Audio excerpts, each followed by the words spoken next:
Facebook, allez dans mon TikTok, allez dans plusieurs réseaux sociaux, vous allez voir si je suis battu à ce type. Le seul qui me concurrence là-dedans, c'est Samuel Eto'o.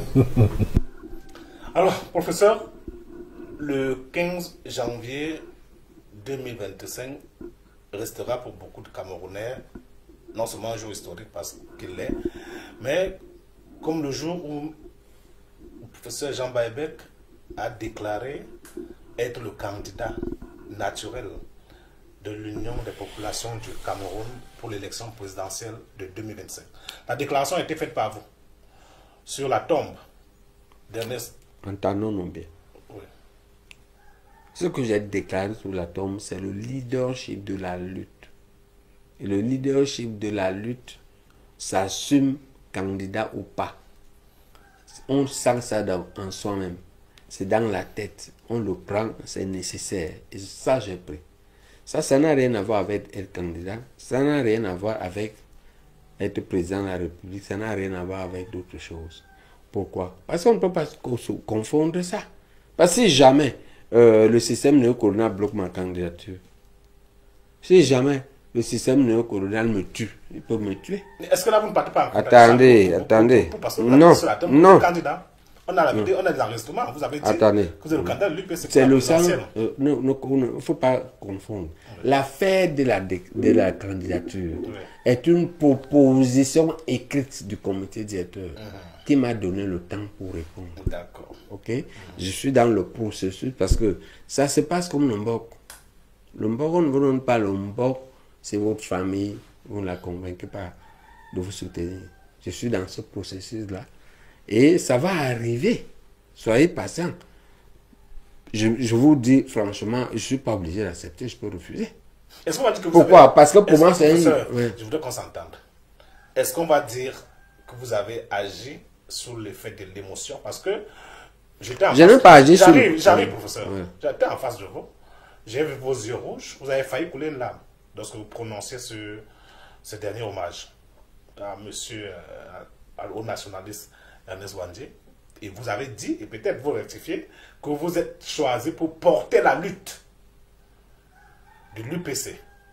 Le bureau, on se rappelle qu'il y a encore quelques jours, on était ici pour un entretien. Et vous nous annonciez cela, que le laboratoire qui a été mis sur pied au sein du parti va choisir un candidat un nom parmi tant d'autres, qui sera celui-là qui parlera au nom de l'Union des populations du Cameroun. Est-ce qu'aujourd'hui, si je vous comprends très bien, vous nous dites simplement que, ok, le laboratoire vous a choisi, mais vous n'avez pas encore déclaré, accepté d'être le candidat de l'UPC à la présidentielle. Et c'est ce qu'on doit savoir. Non, ce n'est pas ça. Non, pas du tout ça. Qu'est-ce que vous nous Il y a eu deux étapes. Ouais. Un, le laboratoire a choisi sur les bases rationnelles. Tout à fait. D'accord? Voilà. Deux, le comité directeur m'a demandé de porter la candidature. Vous l'avez accepté? Voilà. J'ai un délai pour déclarer. Et ce n'est pas comme ça. Une candidature sérieuse ne s'accepte pas comme ça. Un candidat sérieux, quand il accepte, il propose un certain nombre d'éléments. Par exemple, le projet de société. Avec le concours de la réalisation, on va écouter l'intégralité de cette déclaration que vous avez faite. Ah bah, faut ça. La parole. Ce qu'on va dire aux camarades, c'est rappeler à la jeunesse que ce monsieur est un modèle de vie, à deux ou trois titres. Le premier titre, c'est que c'est lui qui mène la plus longue lutte arabe. C'est à peu près 10 ans. Il est entré en septembre 61 et est arrêté finalement en août 66. C'est lui qui démontre la capacité de la victoire face à la mort. Il a vaincu la mort. Parce qu'il est allé courageusement devant le poteau de la mort. Et il a laissé une citation. Il dira à mon épouse, et avec sa femme, je ne vais pas faire. Il applique l'enseignement de Frantz Fanon. Frantz Fanon dit chaque génération a pour devoir de connaître de comprendre son devoir et de choisir de le trahir ou de l'appliquer. Ouandjé l'a appliqué, il n'a pas trahi. C'est un modèle. Ce que nous pouvons lui dire, c'est que son martyr a valu la peine. Et que nous acceptons de prendre le relais du leadership de la lutte. La seule différence, c'est que je voudrais le rassurer. Nous allons changer de méthode. On va lutter sur le plan éducatif pour que la mémoire ne soit pas oubliée. Que la vraie histoire du Cameroun soit connue. Que la lutte de l'UPC soit reconnue comme une juste lutte pour laquelle ils ont le devoir de prendre le relais. Nous allons lutter sur le plan médiatique pour établir la vérité et humilier nos vrais adversaires, c'est-à-dire la France-Afrique et leur relais africain, tout en reconnaissant qu'ils ont été en fait manipulés. Nous allons aussi utiliser ce qui n'existait pas à l'époque. À l'époque, il n'y avait pas Internet. À l'époque, il n'y avait pas les réseaux sociaux. Et même maintenant, l'intelligence artificielle arrive. Et nous allons utiliser ça. Il faut que la jeunesse comprenne bien. Le premier front est éducatif. Le deuxième est économique, que chacun d'entre nous, parce que notre pays est plein d'opportunités, s'organise pour avoir une autonomie financière qui permet de vivre, rien qu'en produisant quelque chose, en gardant bien ses revenus et en les gérant adéquatement, non pas dans le gaspillage. Des bonnes habitudes financières. Connaître son pays et le reste suivra. Nous allons utiliser la lutte, nous allons utiliser la mondialisation. Parce que la colonie ne vit que de l'opacité. Et l'opacité est l'outil essentiel de la mafia. Ils ne font des choses que parce que les choses ne vont pas être connues. Et rien qu'en les dénonçant, nous allons au moins petit à petit ronger. Nous avons la capacité d'utiliser ça et de gagner les présidentielles. Évidemment. On peut gagner. Maintenant, on verra si on peut gagner. Moi, je ne pense pas qu'on doit aller là-bas en figurant. Voilà. Et ceux qui avaient encore le doute, c'est qu'aujourd'hui, je voudrais m'engager devant vous pour dire que je vais prendre la tête de la lutte. Félicitations. Et donc, c'est le message que nous allons transmettre au camarade Émile, qui est, comme disait Nadia, un père fondateur, à qui nous devons de respect. Et nous ne devons tolérer à aucun moment que quelqu'un le profane comme les autres. Ceux qui veulent le profaner, il faut savoir qu'ils vont nous profaner. Parce que nous ne sommes pas les seuls à faire ça. Tu ne peux pas profaner Mao devant un Chinois. Tu ne peux pas profaner Mandela devant un Sud-Africain. Tu ne peux même pas profaner un homme qui a été un criminel, qui est du pays de notre colonisateur, alors qu'il a fait l'étude de la colonisation. Tu ne peux pas dire à ces gens-là qu'ils n'étaient pas... Tu commences à rigoler avec lui. Tant pis pour eux, si eux n'honorent pas leurs prédécesseurs, s'ils les humilient, nous on ne parle pas en négatif de nous et on ne veut pas que quelqu'un parle. Quand quelqu'un franchit sur cette ligne, il faut savoir qu'on considère ça comme une déclaration de guerre. Oh, ah. Voilà ce que je peux dire, que la tête reste légère. Camarade Émile, et la lutte va continuer.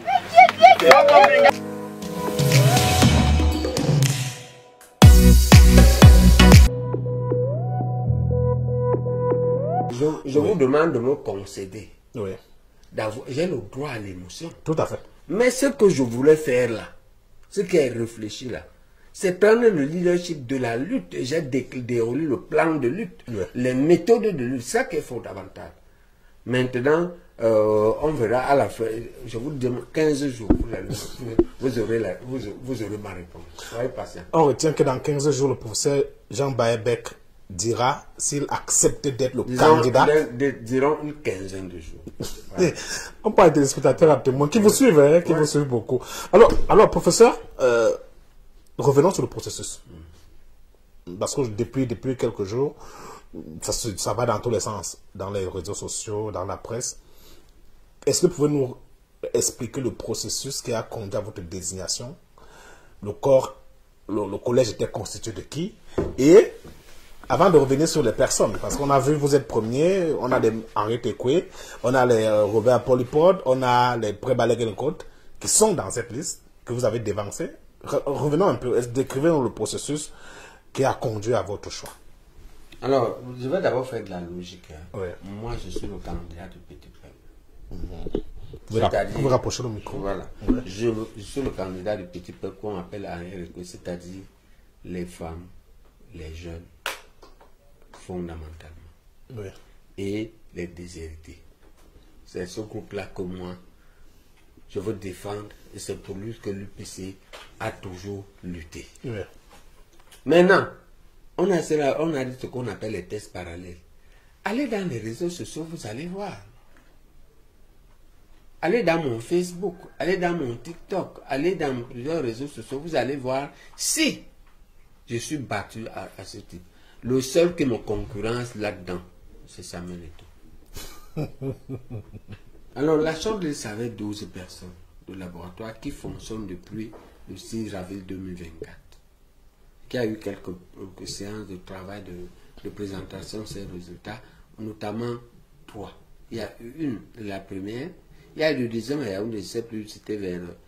Et puis, il y a eu la troisième à Équité. Voilà.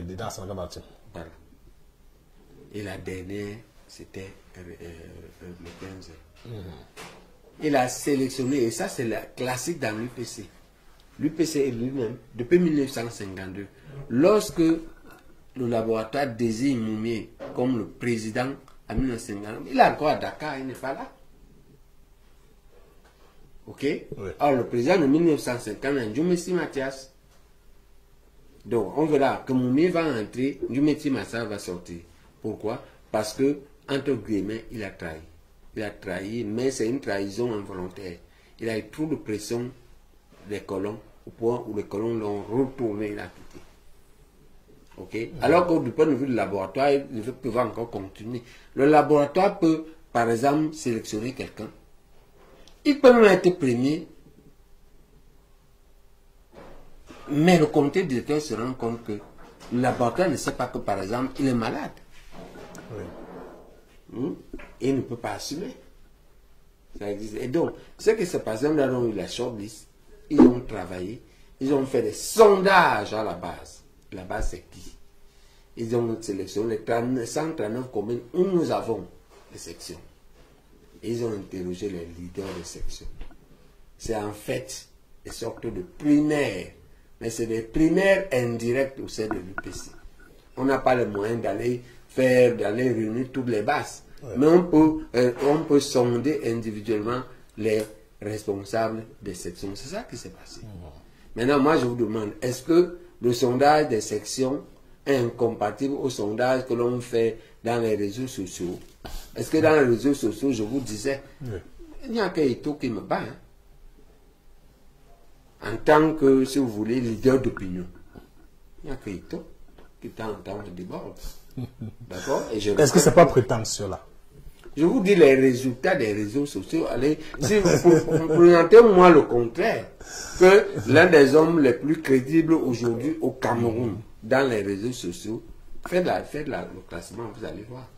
Alors, professeur? Ok? Oui. Donc, le résultat du labo et la proposition du comité directeur ne sont pas surprenants.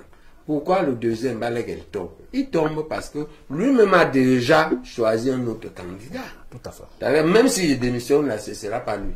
Parce que s'il n'accepterait pas, ou s'il démissionnait, ça devrait être lui. Mais il ne peut plus parce qu'il est avec un autre candidat. Ok? À quel moment? Bapao, voilà. Bapao est quatrième. Mais est-ce qu'il peut parce qu'il est avec un autre candidat? Hein? Donc c'est un travail objectif sérieux. Nous, on défie celui qui nous prouve le contraire. Nous, on prouve ce qu'on a pu faire. Prouvez-nous que Bapao, ou plus c'est lui qui conteste, il nous prouve le contraire. Il veut qu'on le soumette au vote populaire dans son village. Il veut qu'on le soumette au vote populaire secret de sa famille. Qu'est-ce que vous voulez dire par là? Que même dans son propre village, sa famille, il ne fait pas l'unanimité. Non, on ne croit pas que la progéniture et la famille de Bapao acceptent ce qu'il fait là. Personne ne l'accepte.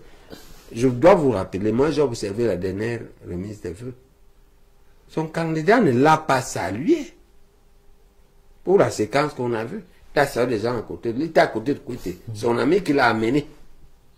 Mais le président n'a pas salué, alors qu'il est son candidat. Ce n'est pas ça. C'est-à-dire qu'il ne faut pas croire que le président, c'est idiot de penser que le président est bête. Quand on est bête, on ne garde pas le pouvoir 40 ans. Ce qu'on peut lui reprocher, c'est l'éthique. Mais on ne peut pas lui reprocher, on ne peut pas dire qu'il n'est pas intelligent. Et donc, vous voulez le tromper grossièrement. C'est ça le problème de Bapao. C'est de ne pas de penser que le président est bête. Il faut que tu lui dis des choses incohérentes et il te croit. C'est pas vrai. Il ne va pas te croire. Quelles sont les relations que vous avez eues avec l'autre Bapao Ponto? Non, moi c'est mon petit-fils. C'est un camarade quand même, ma jeune soeur. Elle a fait la même philosophie. Elle est pro-philosophie. Ils ont fait les mêmes études à la fac, je crois, à l'école normale. D'accord? Donc c'est un petit. Même en valeur, en parcours, est-ce que moi, quand j'ai fait la médecine, mais j'enseigne la médecine, mais j'ai formé 7000 médecins. Il y a combien de philosophes? Il vous arrive souvent de vous retrouver? Qui? Bapao Ponto et vous, dans une même salle, dans un même milieu? Non, on n'a pas de haine. L'idée même, l'un de mes combats aujourd'hui à l'UPC, c'est de convaincre la base d'accepter, de ne pas mal interpréter, de ne pas mal prendre, que nous parlions avec lui. Je suis en train de préparer les opinions. Et la démonstration, un séminaire dit, sinon on ne peut pas parler avec Bapao qui porte nos couleurs de toute façon, qui a été avec nous de toute façon. Comment est-ce que vous estimez qu'un jour, si on a le pouvoir suprême, on va parler avec les autres partis? Donc aussi, on comprend bien, pour ces Jean Baebek, en tant qu'aujourd'hui, porte-étendard ou bien la voix la plus autorisée désignée par ses pairs au sein de l'UPC, prône le rassemblement et l'union au sein de l'UPC. Pas véritablement l'union, mais un consensus. Et une vie démocratique. C'est-à-dire qu'on accepte que l'autre fasse différemment, même quand c'est faux. On sait que c'est faux. Mais comme nous sommes dans la même république, comme nous sommes des frères, on doit vivre ensemble sur un minimum. Il y a un minimum de dialogue avec lui. Il y a un dialogue avec le parti État qui nous a fait trop mal. Qu'est-ce que vous voulez? Bapao a tué les UPC, mais l'UNC a exécuté les UPC. Et l'UNC de l'Union RDPC. Qu'est-ce que vous allez faire? On va les exécuter. On va vivre avec eux. Donc, je n'ai pas de problème personnel avec lui, mais j'ai des problèmes idéologiques avec lui. D'accord? Je trouve que ces choix idéologiques sont honnêtes, malhonnêtes, un peu trop calculés, et je ne peux pas m'inscrire là-dedans. Et léger. C'est tout. Mais je n'ai pas un problème personnel avec. Je ne voudrais voir. J'ai la culture de médecin, j'ai la culture de chirurgien. Un bon chirurgien n'a pas de rancune nationale.